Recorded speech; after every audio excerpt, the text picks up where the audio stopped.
So, the Torah is out and amongst us, but before we start the chanting, we often say when it's a typical bar mitzvah, bat mitzvah, I often am drawn to this thing, and I share it all of the time, how our students become our teachers. And it's a really kind of a sweet message with these 13-year-olds. But the truth is, it's just as sweet. There are folks who have been spending more than 18 months or so learning and growing and challenging themselves, trying to figure out, what does all of this mean? How do I find my place? How do I nurture that authenticity? How do I have a sense of being my best self and staying in covenant and building that covenant? So with all of those things, these students have become great teachers beyond the words that you hear in the Devar Torah, but just by the modeling of taking a lot of time and putting energy into figuring out, how do I find my footing and how can I be grounded in a place like this? And I think it's kind of extraordinary. The simple idea of a Devar Torah literally means a word of Torah. And we always ask anybody giving the Devar Torah, not just to share what's in the Torah, but for them to share their Torah. How do they have an encounter? How can we grow from such an encounter? That's the point of it all, for us to grow. So, Bill, our bar mitzvah boy, after this, he gets a cross pen. Thank you.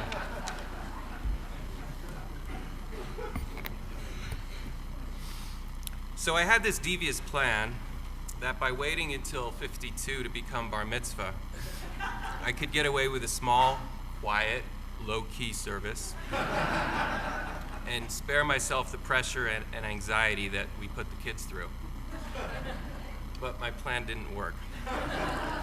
And maybe that's a good thing, because now I get to experience exactly what the kids do when they're asked to share something deeply meaningful but not yet fully understood with an overwhelming number of people. And to try to speak slowly and clearly without rushing. And to remember to look up occasionally and acknowledge your 320 bright shining faces looking back without losing my place. Because my devious plan failed, I get to experience what it really feels like to be a bar mitzvah boy. Or at least the particular experience of one big old bar mitzvah boy with a graying beard and receding hairline and no more time or reason to procrastinate. So let's talk about the Parsha. This is called Parashat Vayakhel, how to make a big tent. I like tents. There's something comforting about a shelter that can travel with you. Judaism has a rich tradition of tent appreciation, going back to our 40-year trek through the wilderness in Shemot, the book of Exodus. Okay. This sanctuary that we're gathered in today is designed to evoke a tent with its peaked ceiling and exposed beams. So when we sing Ma Tovu Ohalecha Yaakov, how beautiful are your tents, Jacob, we can look up and feel connected. Parashat Vayakhel, this week's portion, is about building the Mishkan, the tent of tents. It's the portable sanctuary the Israelites are commanded to build so that, God tells Moses, I may dwell among them.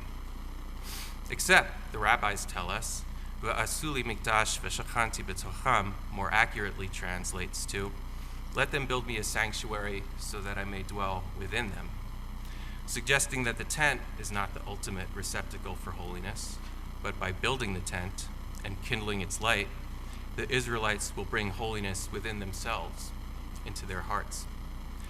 It's a transformative moment in the God-Israelite relationship when the God who dwells in the heavens becomes the God who dwells within.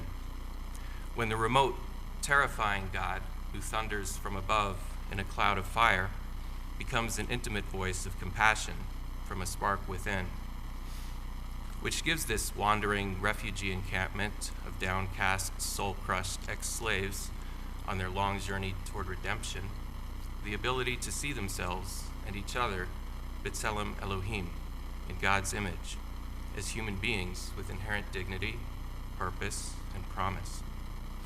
And this transformation happens, we're told, when we make a big tent. So it's important to understand how to make this tent, because they don't sell it at REI. Let's look at the text. Vayakel Moshe et kol edat b'nei Yisrael, it begins, and Moses convoked the entire cohort of the children of Israel. It's important to note the double emphasis on inclusion in this first verse, summoning not just the whole community, but everyone within the whole community. Let's be clear, we're not talking about an egalitarian society that avoids making distinctions based on class, gender, or ethnicity. The use of inclusive language for this convocation is unusual, distinctive, and deliberate. In Torah study, reading an ancient text written in masculine form in a patriarchal era, we're used to half the community feeling left out of many of these major addresses. Not this one. This one is not for the tribal elders or the men of military age or the priests. It's for everyone. And after reminding everyone to keep Shabbat so they aren't working on the tent when they're supposed to be resting, the instructions continue. Take from among you gifts to the Eternal. Everyone whose heart is so moved shall bring them, Moses tells the Israelites. To build the Mishkan, they are given a detailed gift registry of the finest materials available to a wandering tribe in the wilderness. Gold, silver, copper, fine linens, acacia wood, lapis lazuli, dolphin skins. Altogether, 12 materials are named in 7 categories: metals, textiles, skins, wood, oil, spices, and precious stones. And we know that 12 and 7 in the Torah aren't just numbers, they carry symbolic significance. I'd like to suggest an interpretation echoing verse 1, that these numbers re-emphasize the inclusion of everyone in this commandment. Something like 12 materials so that each member of the 12 tribes can find a commensurate way to participate in this creative process, regardless of background, status, or material possessions. And 7 categories to represent the wholeness of the community, like the wholeness of the 7 days of creation. The materials aren't ranked in any hierarchy of value or quantity. The only qualification is that they come from the heart. This language of inclusion continues throughout the organization and building of the Mishkan. In case we missed Moses' first invitation to the whole Israelite community and everyone within it in verse 1, it's echoed in verse 5. Everyone whose heart is so moved, and again in verse 10, let all among you who are skilled come and make all that the Eternal has commanded. The Torah doesn't repeat things for no reason. To give a similar message in 2 or 3 consecutive ways conveys emphasis. In Parashat Vayakel, we get this message of inclusion at least 15 times in the first 27 verses by my count. After the global everyone is emphasized and re-emphasized, it's broken down into more detail. 7 different groups of people with 7 different types of possessions, skills, and inclinations. Men and women with gold objects, everyone who possessed blue, purple, and crimson yarns, fine linen, goat's hair, tanned ram skins, and dolphin skins. Everyone who would make gifts of silver or copper, everyone who possessed acacia wood. Skilled women who spun with their own hands in blue, purple, and crimson yarns and in fine linen, women who excelled in spinning goat's hair, chieftains with lapis lazuli and fine stones for setting, and spices and oil.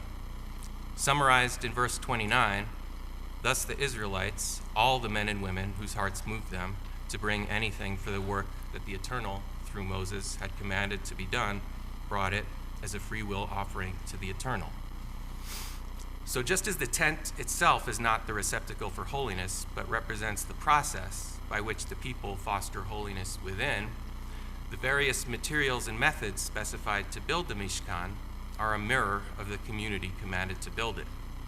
In fact, we discover toward the end of the Parsha that the Israelites' literal copper mirrors are hammered into the Mishkan's ritual washing basin, like a reflecting pool imprinted with the faces of the community even before it's filled with water.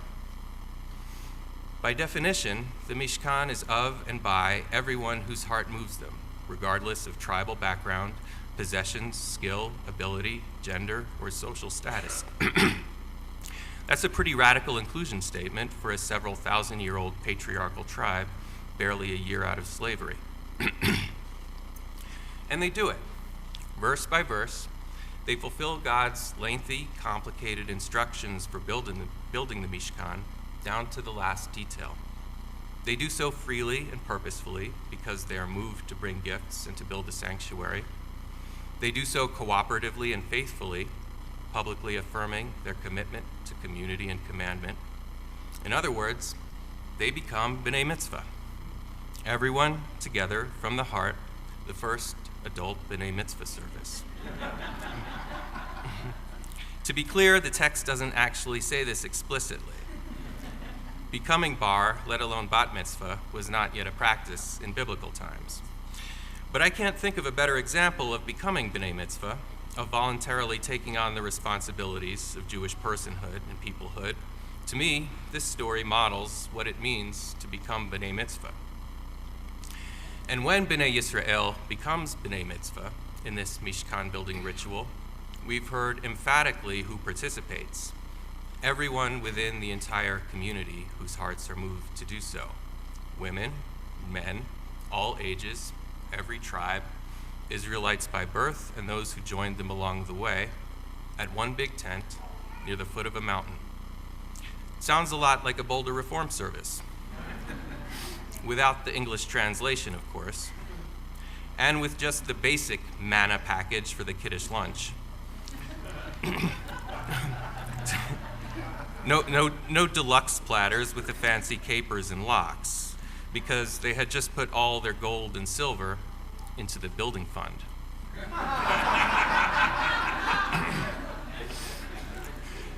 So the three takeaways I'd like to offer from Parashat Vayekel this morning are these. Number one, to us as individuals, that each of us, without exception, can see ourselves at Sinai. If we are moved to do so, each of us can take a role in building our tent. Number two, to us as a community, that by definition it takes the entire community to make a big tent. Everyone has to be included, which is obvious to say, but harder to do. Because lots of people feel alienated, uncomfortable, or ambivalent for lots of reasons, which leads to takeaway number three. We're not finished making the big tent. A lot of people don't have a clear way in. A lot of people feel a disconnect between the gifts they have to offer and the requirements to build the Mishkan. Jewish liturgy and ritual is hard and complicated and can be really intimidating to those who feel that their Jewish education and proficiency and basic competence aren't commensurate with their age, or who weren't raised Jewish, or who were stubborn teenagers and refused to learn it when they were supposed to. Or alienating for those who weren't fully included in Jewish ritual because their community didn't allow girls to chant Torah. Adult B'nai Mitzvah helps bring people into the tent by providing a path to overcome these stumbling blocks and culminating in a two-way affirmation of inclusion and commitment, from the individual to the community and from the community to the individual.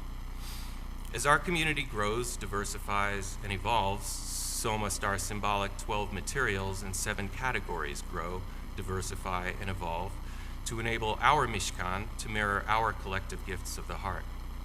Like the first Adult B'nai Mitzvah story at Sinai, the Adult B'nai Mitzvah program at Har Hashem helps teach us how to make the big tent. So having spent most of my life feeling very much at home in the REI tent, but not so much at home in the Jewish tent, I'm grateful to have shared the past year and a half of Sunday mornings with our Adult B'nai Mitzvah teachers and students, whose gifts from the heart helped give me, and hopefully all of us, a stronger sense of belonging. And Ma Tovu, how beautiful it is to be here with all of you this Shabbat morning in our big tent. Shabbat Shalom.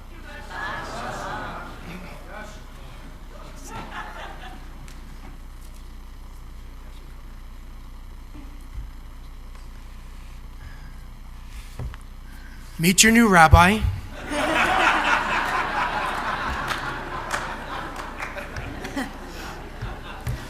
We'll be moving out. For the record, You won't be the youngest rabbinical student, just saying. Yeah. We asked people to share their Torah, and that was real good Torah on so many levels, addressing not just his needs and their needs, but to find a way for so many of us to find that connection within that space of words, within your Torah, is a gift for all of us. And so, in Jewish tradition, we don't really applause. There's a tradition of saying Yasher Koach. Yasher Koach. And the basic idea is you should go from strength to strength. And there's lots of strength that's becoming contagious this Shabbat morning. So now we look in the text. We're going to point you to some pages. If you picked up one of the Torah commentaries, Holly's going to share where we are in the text, and then we're going to continue with the chanting and the sharing.